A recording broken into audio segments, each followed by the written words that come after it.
ค่อยรู้สึกเหงาบ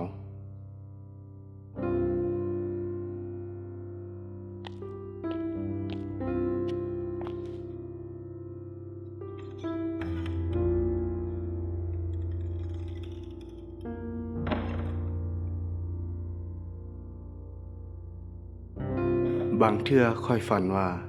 เมื่อค่อยนอนลงเตียงแล้วงวกไปด้านข้างค่อยจะพบกับคนหักแต่มันก็บ่มี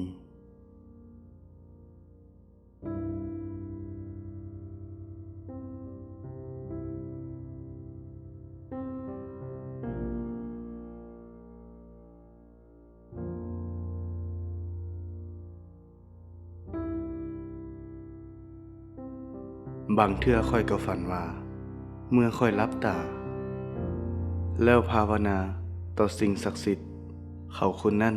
จะนั่งอยู่ต่อหน้าแล้วกินข้าวกับค่อยแต่มันก็บ่มี